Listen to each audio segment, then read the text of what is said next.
Keep in car for when you have to hide the bodies, and you left the full-size shovel at home. Does not come with a midget, which would have been nice. Solid locks. Have 5 on a shipping container. Won't stop them, but sure will slow them down till they are too old to care. It's darker than my soul and priced right. I haven't stabbed anyone yet. But I am keeping my dream alive, and when I do, it will be with a quality tool like this. What you just saw and heard might seem like the reviews of an Amazon user with a peculiar sense of humor, perhaps a bit too macabre, perhaps just trying to get attention. But what if I told you that this user was not just anyone? We're not talking about a young person trying to scare other Amazon users. We're talking about someone much more sinister. The person who wrote this was a serial killer who rated and reviewed all the tools and weapons he used in his murders. This isn't a lie, a game, or a movie. This is the story of Todd Kohlhepp, better known as the Amazon Review Killer. Todd Kohlhepp was born on March 7, 1971 in Florida, USA, specifically in the town of Fort Lauderdale. As is usual in many cases that we have previously discussed here in Unmasking Crimes, we need to talk about his childhood and the importance of the early signs of psychopathic behavior that he exhibited from a very young age. His parents separated when he was only 2 years old. He stayed with his mother, which would prove to be significant, as he never fully adjusted to this situation. A year after the divorce, his mother met a man and got married. Todd had a very bad relationship with his stepfather, largely because this all happened during the time he was 2, 3, and 4 years old, when he was already an incredibly aggressive little boy. In kindergarten, they often had to separate him because he frequently got into conflicts. He would humiliate other children, spit, and bite them. Again, we are talking about a little boy. His behavior was already alarming, and his tantrums and aggression towards others became increasingly difficult to manage. Another issue that emerged early on was his cruelty towards animals, a trait commonly seen in other individuals we have discussed here. He began to harm animals in a completely unnecessary and distressing way. He used an air rifle that he secretly took from his stepfather and would go out to harm all he possibly could. Rabbits, dogs, squirrels, just whatever he could find. As he grew older, so did the problems associated with his behavior. He was no longer a small, physically weak child. He became larger, stronger, and more intimidating. This physical change led to more frequent altercations, especially with his stepfather and other adults. Adding to this already dangerous mix was something I have yet to mention. From a very young age, he developed a fixation with the sexual world. He began making comments that were highly inappropriate for a boy his age, and he would look at girls and boys with a disturbing gaze, often accompanied by foul language. I repeat, this behavior was very unusual for someone his age, particularly in that time.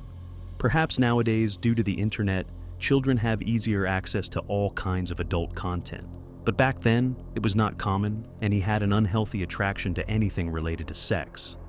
As he was growing, his mother and stepfather, desperate for help, took him to a psychiatrist to determine what was wrong, whether it was their fault, the child's fault, or if there was something deeper at play. The psychiatrist was shocked by what he observed, which gives you an idea of the severity of the situation.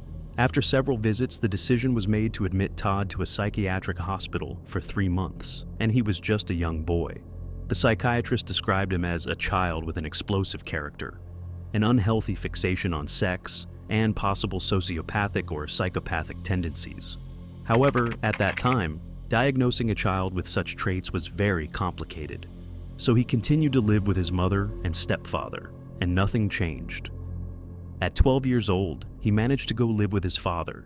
Initially, things seemed to improve. He behaved better and had a better relationship with his father, which was something he had always wanted. However, he soon began to resent his father for not being around much. His father was a womanizer with many girlfriends and relationships, often leaving the boy feeling alone and unable to find his place. His thoughts started to drift to darker places. We move forward a little and stop when Todd is a troubled teenager whose behavior has only worsened. He escalated from minor infractions to his first significant crime. I want you all to pay close attention because we are talking about a teenage boy who would speak and act with a level of manipulation and coercion as if he were an experienced criminal. At gunpoint, he kidnaps a girl of his age, takes her to a warehouse, ties her up, and assaults her, repeatedly doing so to her as you can imagine.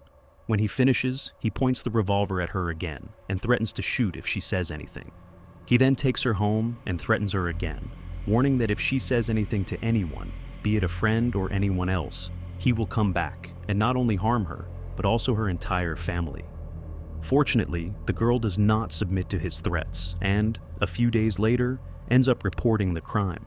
The police catch him before he has the chance to do anything else because, believe me, this man was not one to make empty threats. If he could have followed through, he would have. He is sentenced to 15 years in prison, which, considering the seriousness of the crime, seems to me like too little time. The judge, while passing sentence, literally says that this man is very intelligent, but also very dangerous. At the end, the judge would not recommend his rehabilitation or the use of any professional means to help him. So this, translated and simplified, means that the only way they could control someone like him was by keeping him in prison. I repeat, only 15 years, which seems like a short time to me, and indeed, he ends up serving even less. In prison, he does not act as the powder keg one might expect, constantly fighting with other inmates or even potentially harming someone there. Instead, he dedicates himself to studying and earns a degree in computer science. Although he has occasional outbursts of violence, none are serious enough to extend his sentence. As a result, he is released a year before completing his 15-year sentence, though he will always be listed as a predator. We are in the year 2001. He is 30 years old and has just left prison. Like many other criminals, he decides to relocate. In this case, he moves to South Carolina, where, to the surprise of many, including myself, he begins to lead a successful life, particularly in his professional endeavors. He obtains his real estate agent license at a time when the real estate market was booming. If you were charismatic and knew how to sell, you could make a name for yourself, especially if you had a good rapport with clients. You might think that someone like him wouldn't possess such qualities, but the opposite is true. Whether it was something he had always had inside him, or something he cultivated during his time in prison, he managed to create a mask of charm and persuasion. He became a person who, when he wanted to, could be very charismatic and could convince you of many things. As a result, his business flourished. A few years later, he obtained another degree, this time in business administration. He began hiring people, buying different properties, and even obtained a private pilot license. This could seem like the wonderful story of a troubled boy who turned his life around and became a successful businessman. But if you're watching this channel, you know that's not the case. Here, we'll see how this man remained a dangerous psychopath, perhaps with a better appearance and a more polished facade, but still rotten inside. His first murder proves this. For many serial killers, the first crime is often the most tentative, the one they approach with the most fear. But in his case, his first deadly act was a quadruple murder.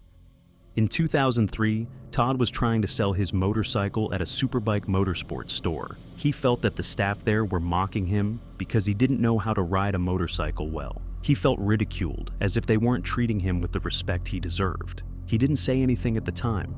He left, took the motorcycle, and after a while, he returned with a gun and killed everyone who was there: the mechanic, the manager, the owner, and the owner's mother.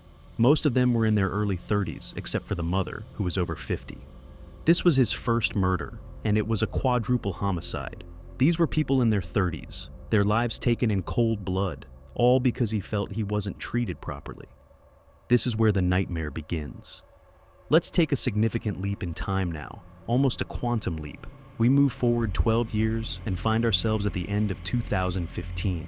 In these 12 years, he has supposedly not harmed anyone.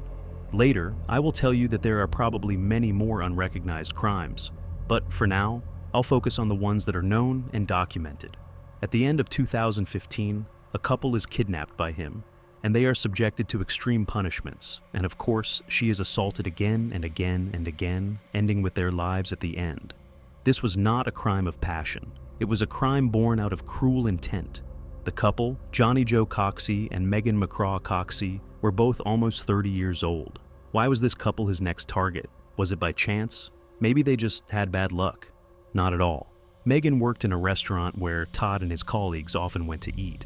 By the way, his colleagues described him as an extremely outgoing and extroverted person, someone with no shame whatsoever. However, they also often felt uncomfortable around him because, despite his outward friendliness, he used very bad language, particularly towards women, the waitresses, the girls, the shop assistants. He treated them poorly, making uncomfortable and highly inappropriate jokes. In fact, in many of the restaurants and bars they frequented, the female staff would end up taking turns to see who would have to serve his table, or they would even send their male colleagues instead, because his behavior disgusted and scared them. Now, regarding Amazon, many of you might be wondering, why is this video titled The Amazon Review Killer if we haven't discussed it yet? Well, let me explain. He earned the nickname because during all those years in which he was committing murders, he was buying tools for these crimes on Amazon. Using a username simply called Me, he left comments, rated, and reviewed the various tools he used in his crimes. Some of his comments included terrifying phrases like, "This is darker than my soul, but it works." Or, for example, remarks about padlocks where he hinted at what he was doing. In one of his last major crimes, he used a series of padlocks on a large container to confine and do horrible things to his victims. In a verified purchase, he praised the padlocks, stating that they worked magnificently and that he had 5 of them on a container door. He wasn't joking. He wasn't being ironic. He was literally describing how he used those tools from Amazon to commit these crimes, harm the victims, and hide the bodies. Now, let's discuss the last of the deadly crimes committed by Todd Kohlhepp.